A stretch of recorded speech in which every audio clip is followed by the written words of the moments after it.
1, 2, 3, 4, 5 plus Ukraine. Yes, 6 automatic qualifiers. That includes the Big Five and host nation Ukraine. They've had their first rehearsals, so we should talk about it. Are you ready? Let's do this!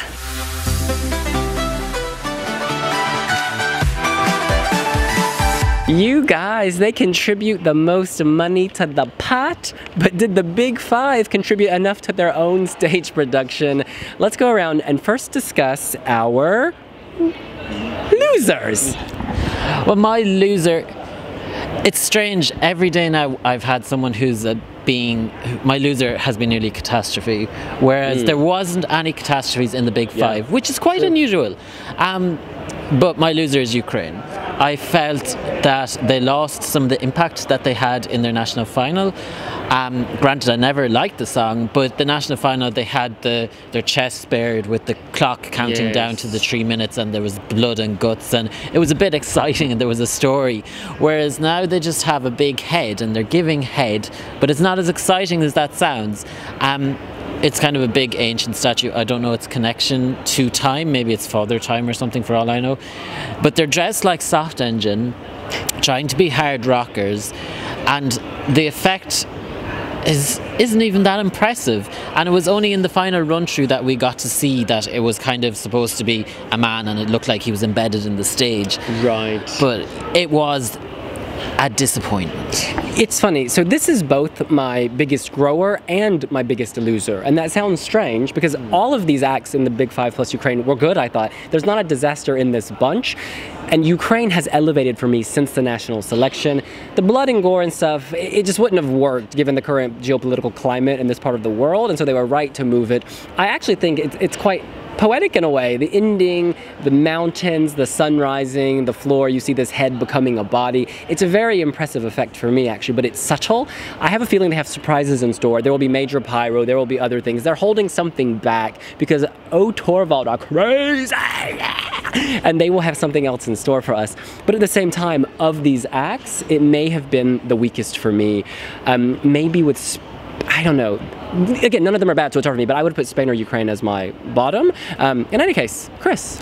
So Spain are definitely bottom of my ranking. I've never particularly liked the song. I like it for maybe a minute and a half each time, and then it just runs out of steam. After that, I don't really care for it.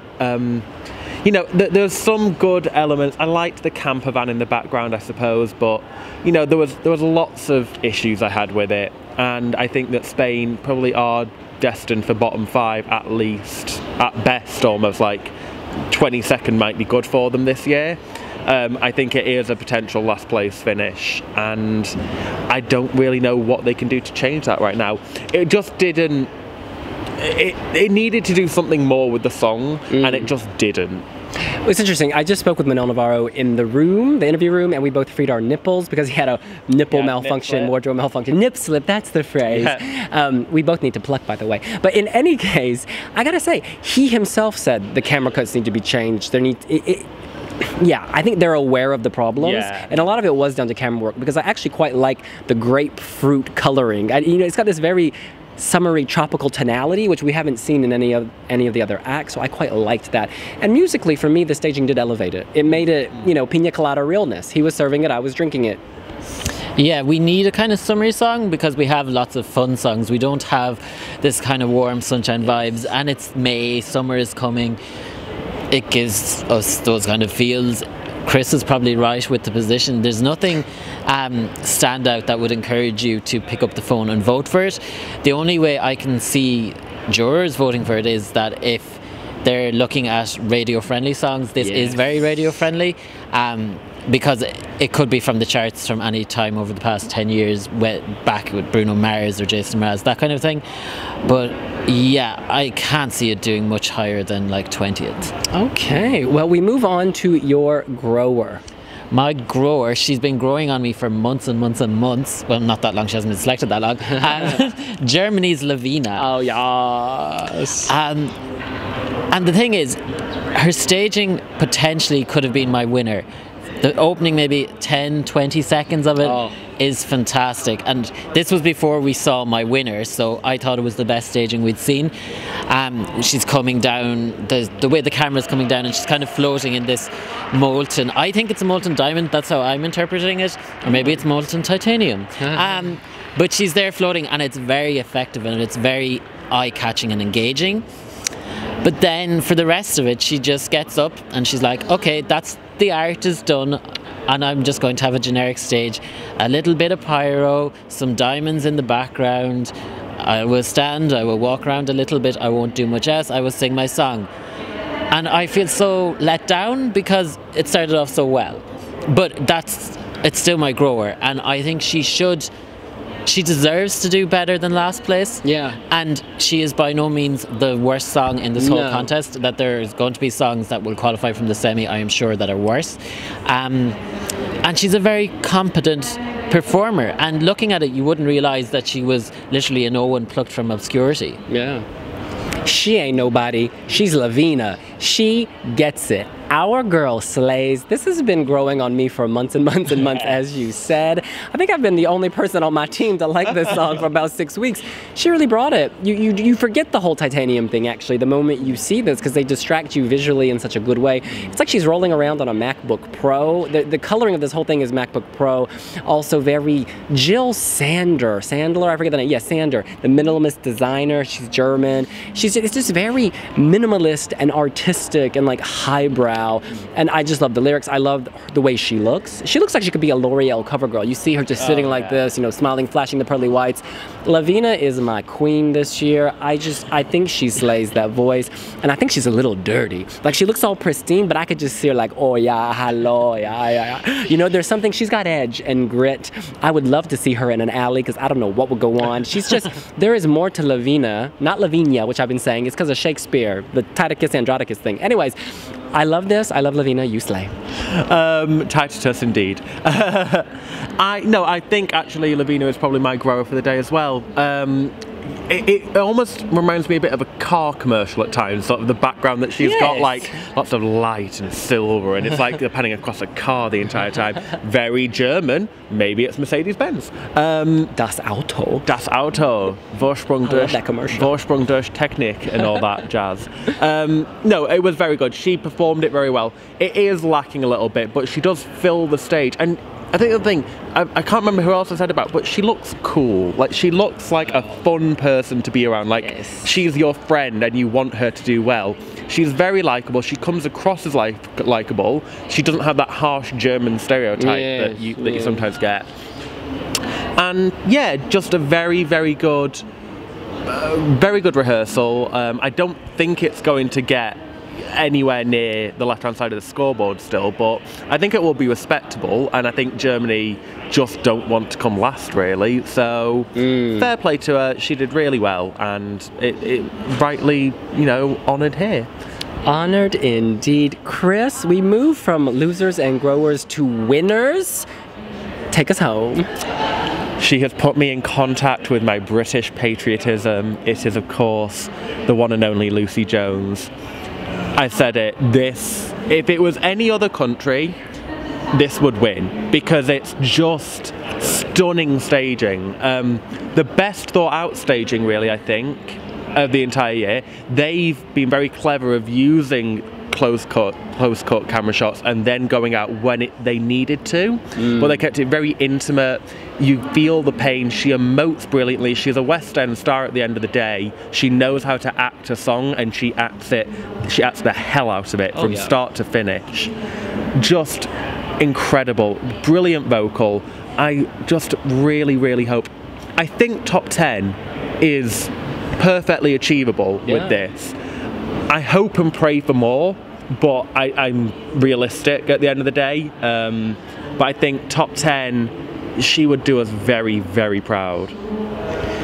My number one is also the UK, and I think quite possibly it might be my number one of the whole competition. I wasn't expecting that before I came, because it was in my top 20, but not much higher. Because the song it's a nice song, she sings it very well, but it's nothing spectacular. But when she stepped out on that stage, and even before the music started playing in the background, you kind of got the sense that something special was going to happen, because she's in this kind of pod looking at her reflection, and then the staging, like, the UK isn't supposed to know how to do staging. They're the country that gave us Electro Velvet, Gemini. Like, even Joe and Jake last year, they had the tired Southie gimmick that Malta had done 2 years previously. But somehow the UK have managed to get the best staging of the year. And another thing as well is, we've been saying all along that such and such is good staging, but the cameraman messed it up. Such and such did this, and it was the cameraman. Even the cameraman got it right today. There was nothing wrong. And it's just so spectacular. And I said it in a review video, I got the Jamala feels. Because I got the tingle, and especially at one moment she sucks up all the light and it all explodes out and the whole arena fills up. And then they have the pyro shooting up. It's just spectacular. And Lucy's vocals, she doesn't have as big a powerhouse as, say, Lindita or Tamara, but she is an actress. Like, she's even better than Malta's Claudia, and like, she emotes, and she's a class act. Y'all put me in a bind because I don't know who my favorite is. Okay, look, I need a moment. Actually, I'm not even kidding. I need a moment. This is really hard for me. I just don't. I'm so torn. The strength of the Big Five. I mean, this says I really cannot. My number one is the UK. Done. Okay. I think it looks amazing. I think it looks expensive. I think the starship-shaped stage works very well with the stars that are shooting at us, out of her, around us, around her. It looks very simple, and yet technically it must be quite hard, because you have to have the camera at just the right angle to create that infinite, vast space that they create. And she looks tiny and she's swallowed up, but then it goes back to her. So you never actually lose sight of her because she's in this gold dress. I imagine they'll have a light or something to make her stand out even more the further the camera gets away. There's so much potential here. But for me, the turning point was actually the revamp of the song way back when. That is when I got it. That's when it clicked, because I hated the original version. I've been on the record saying that very openly. And then the revamp, I nearly wet my pants, because I just added a few electro elements, and it suddenly made this song, you know, go from lifeless, you know, 1999 to very much alive 2017. It sounds a little digital, a little electro, and the staging matches that. So it's just been up, up, up. Well done. Oh, please. I was just going to say, one of the first things we said was we were waiting for the moment in the music. And we said that the entire way through, and even the revamp didn't give us the moment. It turns out that the moment was the staging. Yeah. And that has brought it all together. It makes sense now. And we have to move on. My kind of turmoil was because I also love France. France is also like just amazing. I think I actually preferred the song, France's song, but I preferred the overall package of the United Kingdom. And I think that France is just having some camera issues, because they're going for something it's very dramatic, very daring, kind of the city is spinning and you lose sight of Alma, and they just need to tweak it, because what they have is amazing. I prefer it to Amir by a long shot. I think it deserves to, you know, do better than Amir, and he came sixth, didn't he? Or it's very magical. I think Alma looks great. I think she sounds great. And I think once they tweak this, it could absolutely slay, and it could become my number one among this group. It's just, France have done it again. They take a cliche of Paris, but make it interesting, and they put an artistic spin on it. So it's not just Eiffel Tower, woman singing. I love the LED floor, love her dancing on the LED floor that has the Eiffel Tower, love how it goes from daytime to darkness. There's a journey, both musically and visually. She looks great strutting back and forth. She gets it. Yeah, I think the fault lies with the camera people. It's because she has such frenetic staging, and it's like moving all around the place, and it's whooshing, and one moment she's on the side of the building, the next thing she's beside the Eiffel Tower. And the cameramen weren't quite ready for all that, for whatever reason, I don't know, and it let Alma down a bit. I think she was also she was also holding back. Her vocals didn't blow me away, but then it's not that kind of song either. And then we've said it before, the dress, she kind of got lost with that dress, especially in the night scene. She stood out fine in the daytime when you don't see glittering lights in the sunlight, but in the nighttime she was just like, where is there? Oh, it's a floating head. Yes. It was good. It didn't blow me away though. I do think that I do find it a bit cliche, the Paris stuff, really. Paris, je t'aime. The end of the song where it sort of spins all around her, that looks really good. But I think it's about 2 minutes preceding that. It looks like something from the Parisian tourist board at the end of the day. A lot of people go to France. A lot of people do go to France, but I'm sure that Graham Norton, for example, will have a field day laughing about that because he always says they always plonk the French spokesperson in front of the Eiffel Tower. Where could it be? I think that she did herself no harm today. But at the same time, I don't know whether or not it's going to get there very far. I do think that it's not going to do as well as Amir. I think it is maybe 10th to 15th kind of region. I find her I love Amir, let me just put that out there, he's amazing, but I think she's not intimidated, whereas he felt a little nervous actually, despite having all that experience. She seems much more confident. Maybe it's because she's such a diva, it's just another runway for her. But I'm feeling very good about this, and I think she will rise to the occasion even more. She's not intimidated, Joe. And there is one country we have not mentioned, and you should have a big clue about who that is, available on wiwibloggs.com. It's Francesco Gabbani, Namaste Ale Occidentalis Karma. You know what? The first run-through, I was underwhelmed, but subsequent run-throughs, they pulled it together, and it wasn't their fault again, it was the cameraman, and so it makes it hard to judge the overall package when you don't have the right shots. Essentially, Francesco was disappearing, because he's in a dark suit. His gorilla is dark. The floor was black. The wall had black elements, so you couldn't see either of them. The gorilla looked incredibly small. So yeah, it was unsettling, and I thought there was too much going on. It was an assault on the eyes, because there was all these rainbow everything, you know, umbrellas, gorillas. But again, the camera cuts, as they got tighter, those visual elements came into sharper focus. They were better, because they weren't constantly on you, just occasionally, and it worked very well. So they will no doubt be in the green room dissecting this right now, because it's a lot of fun. The press room reacted. I could see a lot of my friends back home who don't even like Eurovision reacting. I just wish they'd make more of the gorilla. The gorilla almost seems, the actual gorilla dancing, he seemed to have faded away, and it's probably because of the coloring. But look, I still think this is the likely winner. I still think it deserves to be a likely winner. They just need to fix things so that we can actually judge it for what it is, because right now we're judging a poor version of it. Yeah, it still has the populist appeal that televoters at home will vote for it. And like you, the staging, I felt a little let down, not as much as you. I liked all the colour, I thought it worked, but there was elements that he had all the colour, but there was a lot of black in between that colour. And when you have a black gorilla, he fades away and he doesn't stand out, and the gorilla is the talking point. Like even in the press room, they were giving out gorilla masks, and which is all a bit redundant if you can't see it. But there was nice touches, like he was wearing a Sanremo suit, and then his other Sanremo costume, the woolly jumper, was put on his backing singers. But it was great. It was great fun. The graphics were nice. They had the evolution of the gorilla, I suppose, in an effort to try and, or not the evolution of the gorilla, the evolution of the humans. Calling me a monkey, bitch? I suppose to try and explain to non-Italian speakers what was going on, because you see a random gorilla and it's kind of what the fuck.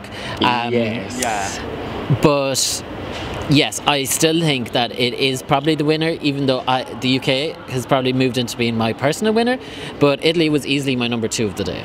Black Gorilla put it on a green t-shirt, available on wiwibloggs.com. It underwhelmed me slightly, I'm not going to lie, because there were elements, like it was a lot of colour and then a lot of black and then a lot of colour and then a lot of black, and sometimes everything just went too quickly, it felt like. Even if they just slowed it down a little bit, just cuts between things on the backdrop, I think it would work better. They have like the evolution of man, but they should have done that as the gorilla comes out, it feels like. Like at the moment, it's a minute before the gorilla first shows up and you're like, oh okay, I have to reference back to something a minute ago on the backdrop. But saying that, you know, he did, the charisma that Francesco has still shines through. And I think that he was building on that as each run through went on. So I have complete confidence that when we see it again on Sunday, I think it is, that it will be right back down to being what was my clear favourite, clear winner. I think it'll be back up there. Right now, I do kind of feel like it's tightened the pack a little bit. Yeah, we're looking at packages in different stages of completion, essentially. And, you know, they've arrived and these things have been done by an outside team and they've had a little back and forth, but it's the first time they're actually getting to interact with it quite properly. So we should all keep that in mind. In any case, that is what we think. What do you think of the Big Five plus Ukraine? Who sounds the most promising from the clips you've seen? Who is slaying and who is being slayed? Let us know here on wiwibloggs. Make sure to subscribe.